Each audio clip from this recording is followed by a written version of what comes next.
Welcome to the intersection of technology, cybersecurity, and society. Welcome to ITSP Magazine. Knowledge is power, now more than ever.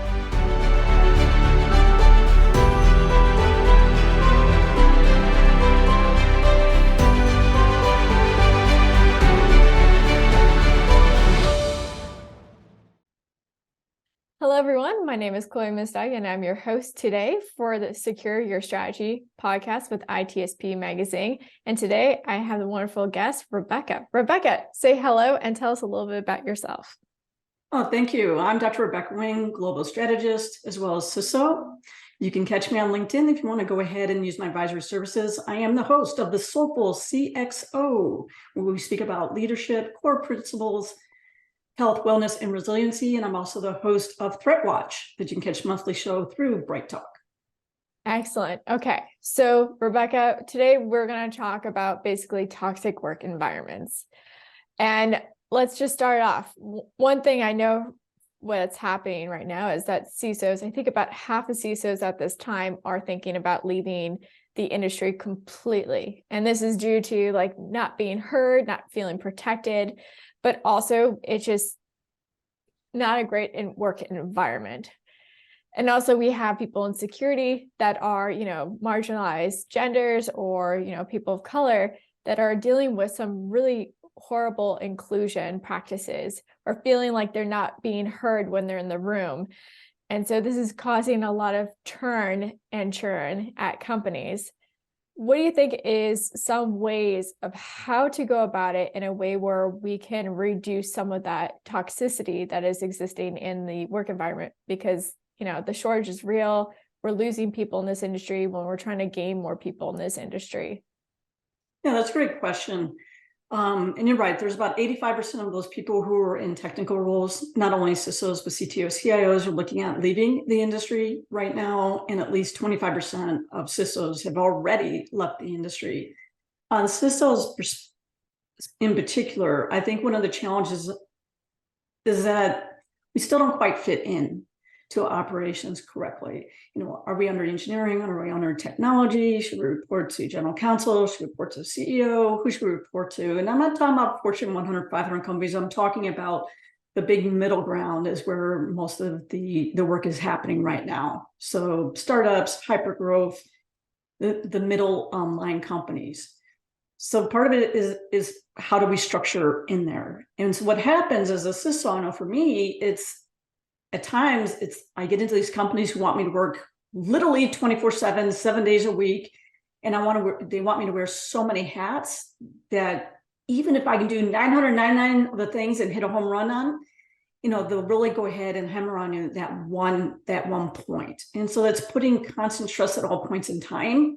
And when you can't see a win, that how can I holistically come out ahead? That's what's really grating. I think the other thing that's grating is that we can do jail time. And since we do not report directly to the board, as in we're really C-suite light, even in titles at times, we don't have those same protections. And so if we're looking at privacy and compliance and data protections and GDPR and CCPA and all the other kind of variations around the world, and now I personally can do jail time for it and be personally fined, personal liability, and I don't have those protections, is it really worth? Because it's enterprise risk management, it's personal risk management.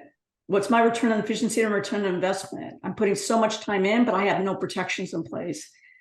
That's the reason I think a lot of us are leaving right now. We have to see an upside. And so those of you out there who aren't CISOs, if you haven't hugged your CISO lately, hug them, at least figuratively. Maybe for HR, don't really do it in person. Yeah, it's one of those things that I've noticed in this industry just altogether is that there really isn't any positions that are safe in a sense, because if you're a security researcher or a hacker that's hired, you have no protection still. And then if you're a CISO, you still don't have protections at all. I always think of like the Uber case, and that's one of the most scariest things. So when people are like, have you thought about being a CISO? Or if you want to be a CISO at the same time, you're very frightened to even go forward with that because you know what could happen. you know what you would be facing if something goes wrong, or if your advice isn't being listened to at the top. You're going to be fully responsible for that, and it's going to impact your life. One of the things that you're seeing some companies do the switchovers because of wearing all those hats I talked about. They might have one overarching CISO or maybe into the risk officer, digital risk officer. And then what they're saying is we need an external facing CISO. So dealing with client contracts, dealing with the face of the company that way, maybe another CISO who deals more with internal operations. So you are seeing those segmentations. So it's going to be interesting going forward if we really have the title CISO, or if we're going to have something else. That's what I'm looking for too. So sometimes it's a cyber transformation security officer. I've been cyber strategic officer before, but I think we're seeing a little bit of those changes that way, just because there is so much to try and cover that maybe you need different variations will help take some of that pressure off as well. Yeah, I know you mentioned earlier about the whole situation where it comes to CISOs being, over-asked to have multiple hats, and then also to work long hours 24/7, to be on call 24/7. And I know that the rate of, drinking is incredibly high for CISOs. It's also they're not being able to spend time in their personal life. And so how are they going to manage recovering from burnout, or even dealing with burnout? Because it's an equation basically that if you cannot have a balance between your work and personal life, you will get burned out. But toxic work environments is like the number one cause. I remember reading in this research that basically it showcased that if you were a leader, that could take up to 1 year for you to feel burned out starting at a company if you have a bad work environment. And that if you are someone who is not in management, that it could be less than 6 months of starting that job that you will encounter the sense of burnout and symptoms such as like anxiety and depression. I know personally myself, especially coming off of COVID in the 2020, working so many hours globally, taking around, that I've gotten, my resiliency went down, and what we call burnout, but your health and wellness went down. And it took me a good 3 to 4 months to actually recover, even though I am a vegan like yourself. So that's the one thing that I tell people. Part of it, I think that we saw too, is unfortunately our teams can get hacked pretty quickly. And if you're looking for a company who's looking about saving operational costs, a lot of times it's your top level people who get cut quicker. And so that's what happened to me during that period of time. I was left with junior people. And just because you get out of college with a cyber degree does not mean that you know how to put that into practice. So what that caused is it caused me to then become, I'm security lead, I'm the principal security engineer and the analyst and everything else at once, because I'm trying to train up these junior people who don't know, what they don't know yet. So that's one thing I do cautious any company that when you're looking at, do we need to reduce headcount because there's freezes and stuff like that?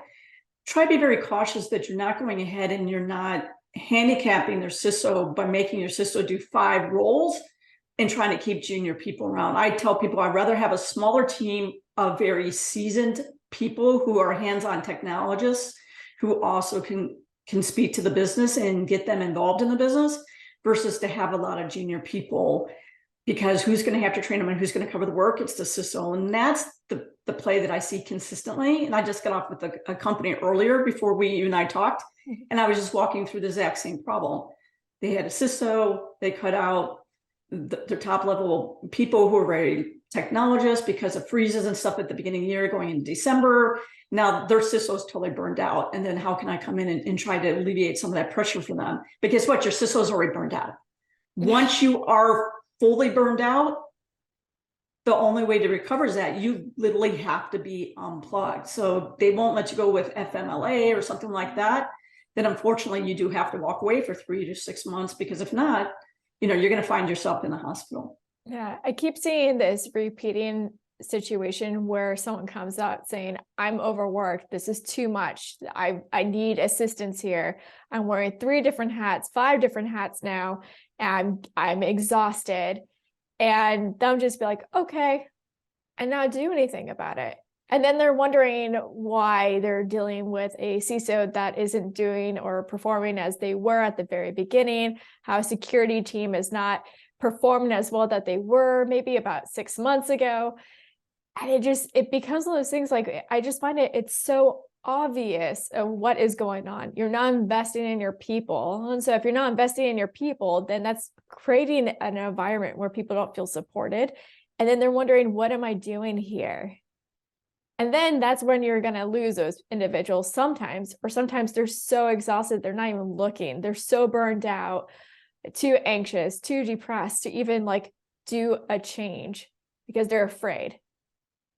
Yeah, I think one thing is as soon as you hear anybody in your staff, CISO or anyone else say, I'm tired, I'm exhausted, you need to stop right then and there and listen. What is going on? Is it something in the work situation? Maybe it is something's happening in their personal situation that they need extra time off to go handle. I know personally, I lost my mom, and I had taken care of her as caretaker the whole time for her throughout her cancer, everything like that, burning the candle at both ends, with her the whole time, the last 6 weeks. 3 days off for bereavement is not fair on doing that changeover. Even if someone's continuing to work, there's going to be enough fog area. And so that's one of the things that I see quite a lot when people were dealing with COVID and different things along those lines. Could have been that people were passing away, could have been that you're dealing with a family situation, that if you get to people come back and they are still trying their 100%, but maybe their 100% for that period of time is 75%. Loving them through that and giving them time, that is resiliency. I think too soon people don't look about how can I go ahead and help this person over this critical period for 2 months, 3 months, 6 months, and then I can have them for 6, 7 years. That's one thing I see that it gets missing quite a bit, especially in our field. They look at the short term, that we have the sprint, we need to get this done in 2 weeks, and this person quite isn't at their par. They're at 75% now. They did it again. You know what? I'm going to cut bait. You don't see that happen as much in legal and accounting and HR and stuff like that, but we have a habit because of working with engineering and their sprints that we look short-sighted and not long-sighted. And so one of the things for HR business partners out there, and it's more than just, did you go to our meeting, but really help us on figure out what's going on with our people, and then how can we have wellness. And I did this very successfully at one of the health companies that I work with.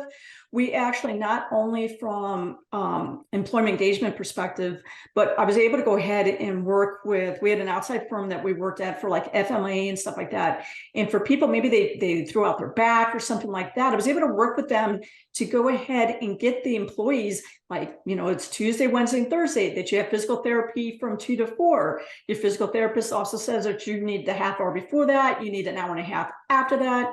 So we block your schedule from 3 to 6. You do not work because you're not going to be at your optimum. So when can you be your optimum? Was it that you can make up the hours on Saturday? Do we need to do you 32 hours for the next several weeks? So working with them to get them back fruition into the workforce. And I would tell you, the people I work through that, even though they were like initially, hey, you need to be getting rid of these people, they're still with those companies 7, 8 years later. So I think part of it's that holistically looking at if you're going through something mental or physical, look at it like you would if someone was in physical therapy, how to work with them through that. I think that's the other thing that's missing to go ahead and keep people longevity, because right now, CISOs, 6 to 9 months, 12 months is being a quick turnover rate. I think part of it is because they're not building in those other resiliencies in there and listening to us. Yeah, I think definitely one of the things I've realized about this particular industry is that it's like completely reactive. It's not proactive. No one has time to do it. Everyone's too burned out to do it.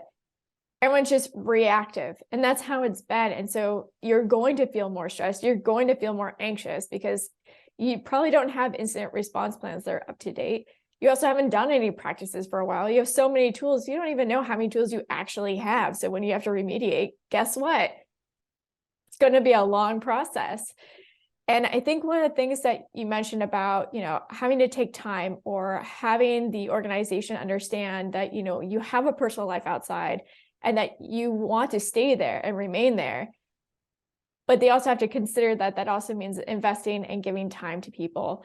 And I think the one thing that is always concerning, and I know for myself in the past, and I'm pretty sure maybe Rebecca, you felt this way at some point, which is anytime that something happens in your life and you need to take time off, or you need to take care of yourself, something happened, you also feel like you cannot tell them, because you do not want to be a problem or seen as a problem for the organization.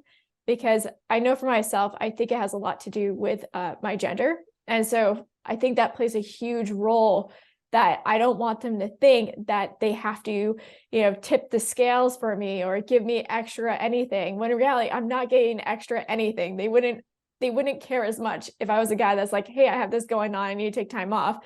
But as a woman, when I'm like, hey, I need to take time off because of this, it's like, ooh, I don't think she's serious about her career, or, ooh, I don't know how dedicated she is. Have you run into those kind of situations in the past? Yeah, I think it's catch-22. I think one of the misnomers, unfortunately, and I'm a transparent person, soulful person. So if you say, hey, we really want to understand what's going on, we want to transform our culture, we want to be more inclusive, we want to be able to help people, we have all these programs to help you. And then once those people use it, they get on the docket of HR about, they're using this too many services and things like that.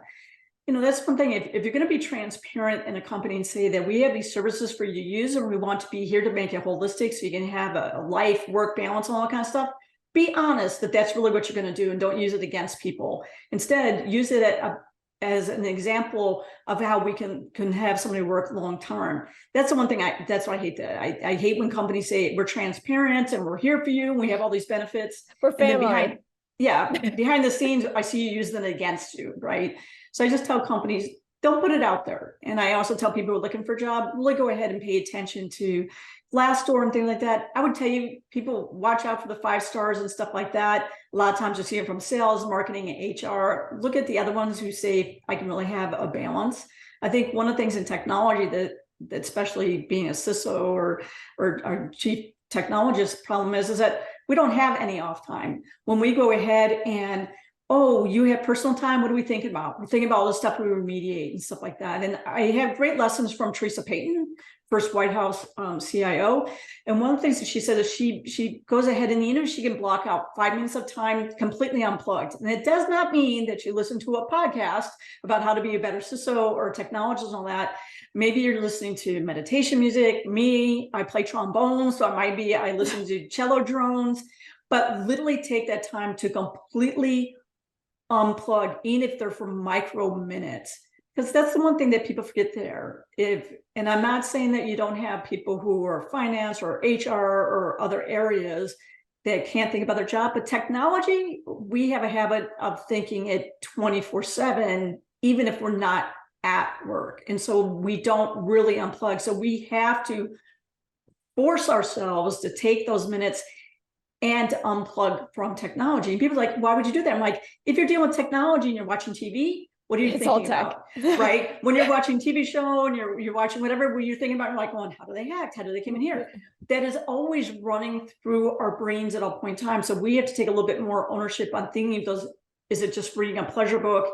I juggle at times too. I always have juggle balls around me. And so sometimes it's just taking that micro minute and then juggling for a minute away from my computer just to refocus. So some of that we have to take. We have to train them how to treat us. We have to train them how to have those breaks. And the other thing is I think when we talk about people leaving, companies forget that too. In technology, what's the most dangerous thing? One of the most dangerous things right now is that tribal knowledge, when it leaves, it's not captured. So think about, as we're like doing these WebExes and stuff like that, Zooms, things like that, you can use those to try and capture those golden nuggets. You can always do a transcription, internal program to go ahead and transcribe that. Sometimes it's like technology, like I don't have time to write it all down, but you can grab that micro Zoom or something like that you can use internally to tribal knowledge.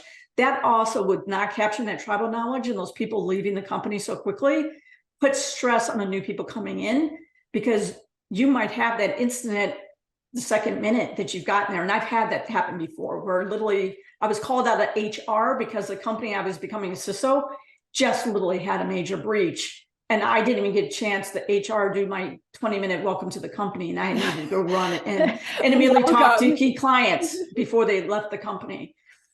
Tribal knowledge would have been great. Yeah. Welcome to your first day. And we have a breach. Please take care of it now. Okay. Do you have incident response plan? No. Okay. So we're ad hocing. What tools do we have? We don't know. Great. Yeah, go talk to the $150 million company whose board of directors are all irritated right now. And you're like, I just started 5 minutes ago, but trust me. Yeah. Oh God. It just reminds me of the whole Twitter situation. Like with this was the personnel that was responsible for the security of the people that go in and out of the building. And basically what happened was like, they let him go early that morning, and then everyone was stuck in like to not take the elevator. They couldn't get their car out of the garage. And then like apparently they contacted him like, hey, can you come in and help? And he was like, no. And I'm just like, you didn't think this through. This is what happens when you don't think it through. Well, and you've seen that happen before, even from technology. You had it in I think it was Sacramento or San Francisco, one of those two places too. The one administrator, the admin who had all the passwords and everything, they let that person go as well too. And they didn't think about writing into the paper, their exit papers that they had, any way to come back. And I've done that before when I've spun out of companies where, you think about when you leave a company, then you're not covered under their liability insurance or anything like that. And so they actually came back to want to put me on a contract afterwards going, oh my God, we forgot that she had all this tribal knowledge of all this other kind of stuff. They wanted me to write a contract with them, but the contract itself put 100% of the liability on me if anything went wrong. So I had my legal team review it. My legal team is like, my words, holy crap, Batman, don't ever sign this, because they're literally putting 100% of any liability on you. So even though when I exited and they offered me that contract, I could not then go ahead and sign it, because in anything that possibly in the company, they put me 100% liability, versus while I was an employee, then I was covered. And that's the other thing I remind people, that when you exit a company, they do offer you extended contract. Yes. Have a legal person review that contract, because even though they might be offering you decent money to go ahead and be on call, you might be holding 100% personal liability. And remember, you're no longer employee, so you don't have any coverage whatsoever. So be careful on those as well. Oh God, I want to echo that. That's so important. I remember this one time I got a contract that they would own my face and they could own my voice. And so they could do whatever they want to my face or my voice or anything like that. And it was the weirdest thing ever I've seen in a contract, basically, that they could reuse me and like their future campaigns. And oh God. And I was just like, I'm not signing this. Like, this is terrible. Yeah. No, actors get paid. I could get paid too, right? Very limited scope, but people don't pay attention. It's like, terms of use, privacy policy, NDAs, all that kind of stuff. And he said, all those cases, that's why I have, legal people on speed dial. It is worth the money. And I'll just because we're talking about that, when you're leaving the company and you're looking at your exit papers, even if you're looking at severance or anything like that, have a legal person review it, protect your right. Severance, remember, is to protect them also from legal liability. Yeah. And you can always, the deadline and everything, you can always negotiate that to go longer. So if you ever need more time, you can always request for more time. They most likely will give you more time, but don't settle. No, don't settle. Don't ever go ahead and sign it without having a person, review it. It might be fair and equitable, but you should do that sanity check first, because you are signing away rights each and every time. They have a legal team who wrote it, most cases, not always. I did have someone before actually had me look at one, and I'm like, oh my God, they grabbed this from some sort of like, I was going to say name, but some sort of site online, but I'm like, they didn't even pay attention where they downloaded it from. But yeah, always have legal people take a look at that and just make sure you're protected, because you are bound lifetime for that. Yeah, definitely on that. What do you think about ways of how to, help also people that are looking and aspiring to become CISOs at this time? Because I think right now there's a lot of messaging out there that they shouldn't even try because there's no protections. is there any protections that they can have or ensure of before joining a company? Well, I'm really known out there several times in writing the articles, don't aspire to be a CISO. I don't think you should ever aspire to be a CISO. I don't think you should ever aspire to be a title. I think you should aspire to be the best you possibly can be. And if that leads you to a title that's Chief Technical Officer, Information Officer, CISO, Bunny, Batman, Batwoman, whatever, Wonder Woman, then that'll be fine. I think too many times we have people coming out of college and stuff like that, and they're aspiring to a title instead of looking to see Venn diagram. What is it that I like holistically as a person, philosophical, spiritually, all that other kind of stuff. But what is it that I like in my career? When you do all that, then you'll lead to more companies that you'll be in line with. I've had my food pause. Everybody's had their food pause. I've had bait and switches. I know you've had bait and switches. Happy to talk to anybody offline about bait and switches and jobs. But holistically, knowing what it is that energizes you day in and day out, I think that's most important. Titles change over the years. And I would tell people just to go ahead and say, I want to be grand or grandma or grand whatever, fupa. I don't think that's ever good. What is it about that? I sit back and ask yourself, is it that I want prestige? Do I want to feel important? Do I want money? I don't think those are holistic in your career. I've led teams of 2, I've led teams of 45, but I've always gone ahead and said, what is it about that role that you want me to do that energizes me? And then don't worry about the title. I think too many people I just see, I think really that's the bad thing about education right now is we've, when I first went to school, I didn't study cybersecurity. I was double MBA first and then went back and got my IT degree. But they never trained us for a title. And too much today, they're like, if you do this, then you'll be a security engineer. If you do this, then you'll be a security analyst. If you do this, then you'll earn this much money. I think that's another reason why it's been a problem in our industry, is instead of teaching skill sets that can translate across various areas, we're instead training people for a title. So I would just tell people, be the best you can be, learn how to work well with people, learn technology really well, try to go ahead and constantly, like you and I do, we read all the time, right? We don't worry about continuing education credits because we do 1,200 hours of extra study a year at least.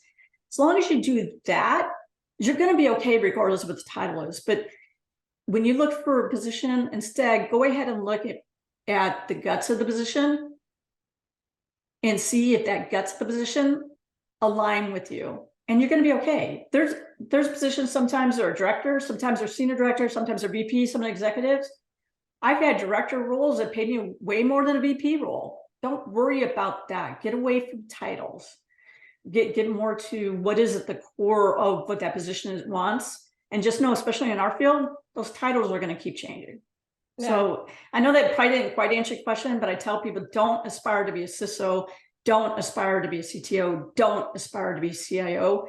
Look about instead what it is about those roles that energize you, and then start acquiring those skill sets. And then you will fruition at some point in time to whatever that is. I like that. So you're basically, a good way of just framing it in a sense is aspire to be you and what you want to achieve.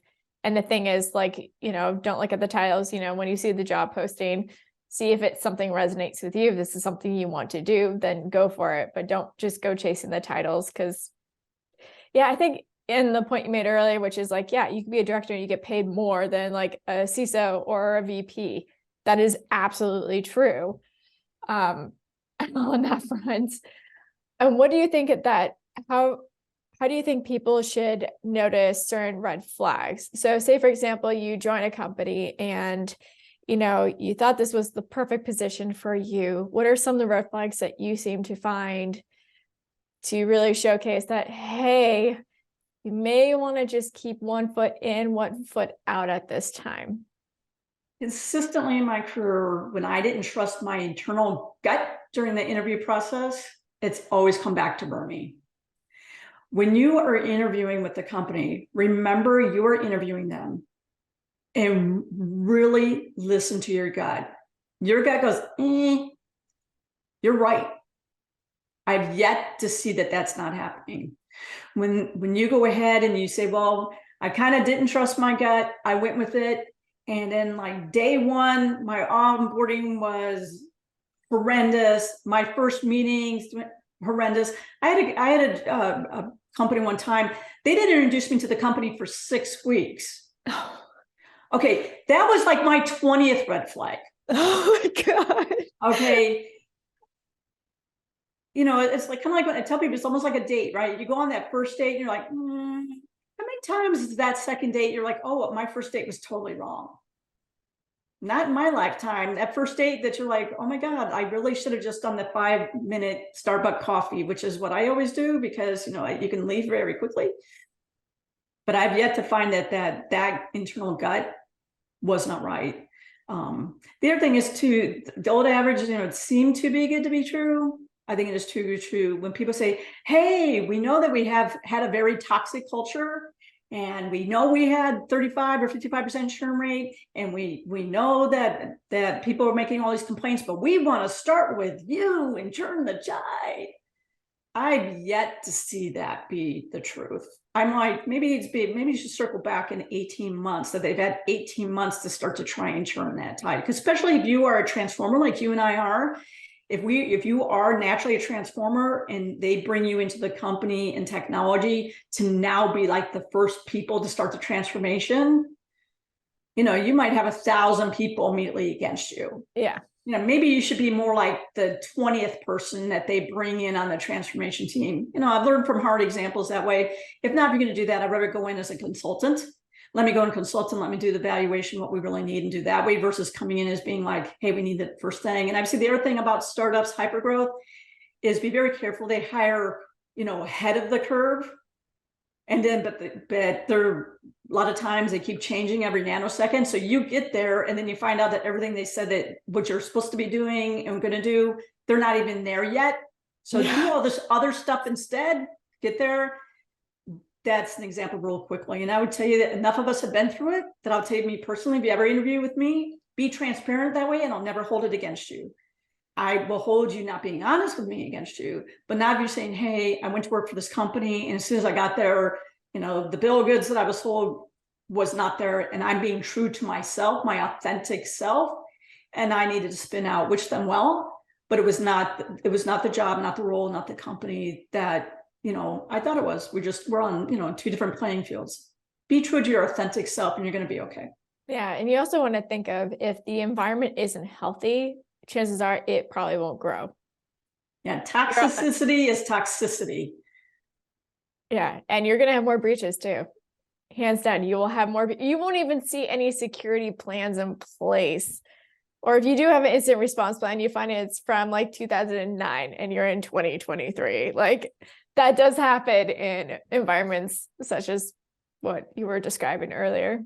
And just a quick note on that too. Just because someone says they're SOC 2, type 2, whatever, doesn't mean anything. I've been lead assessor around the world. I've seen enough people that luckily I was not their assessor because I would have blown them out. I know if I had you on my team, you would have blown them out with me. But, you know, I've read enough bogus reports in my life. Be careful just because they say they're SOC 2, whatever. Good companies out there too, but don't ever go with a company based on what certifications they say they have. Doesn't mean that that's what they're holistically. They need to be known, documented, implemented, measured, and managed day in, day out. Security by design, privacy by design, compliance by design, enterprise risk management by design default. If you're that holistic, need to go ahead and check those balances. But your gut is right 99.99999% of the time. Yeah. And there is a difference between feeling anxious and then feeling like gut. So like, I think one person discovered too is a gut, it's going to be very silent. You're not going to hear a thing. You're just going to feel it inside you. And it's going to be very faint. If it's anxious, it's going to be very, very loud. And so you have to be like really in tune with yourself and to be able to pick up on it. The flag that I started realizing was onboarding. So when you accept the position, see how they go about it. Like when they give you your paperwork, are there mistakes? Are they doing it delayed? they prepared? Did they have the wrong date for you when you're starting? Was there a bad communication on your first day? Like, those are some, I mean, if one of those happens, sure. But if multiple things like that happen, that's a huge gut reaction that this is a company that people are burned out. This is not probably a good place for you. Yeah, I started a company and their first words out of their mouth, and I like had to ring the bell and try and get in and stuff like that, and answer the door like, who the hell are you? Note to self, that was not good. Nope. That didn't change. Did not change. So yeah, trust your gut. And one thing I do is gut is in your belly, it's in your gut. Anxiousness is really in your chest, short breathing. Oh, that's a good one. And definitely don't stay at a company for getting panic attacks. Well, thank you so much for being on here, Rebecca. It was such a pleasure to have you. I must have you come back soon. Is there any last parting words of wisdom that you have for our listeners? Yeah, just stay authentic to yourself. And when you look at companies work out there, if their framework is hope and pray, it will be okay in any area of the company, I would advise you to stay away and let them go ahead and mature a little bit before you go back. Reach out to me on LinkedIn. Please follow Soulful CXO, and I appreciate your time today. Excellent. I'll catch everyone later. See you on the next episode. Bye now. We hope you enjoyed this conversation. If you learned something new and this story made you think, then share ITSP Magazine with your friends, family, and colleagues. If you represent a company and wish to associate your brand with our conversations, sponsor one or more of our columns. We hope you will come back for more stories and follow us on our journey. You can always find us at the intersection of technology, cybersecurity, and society.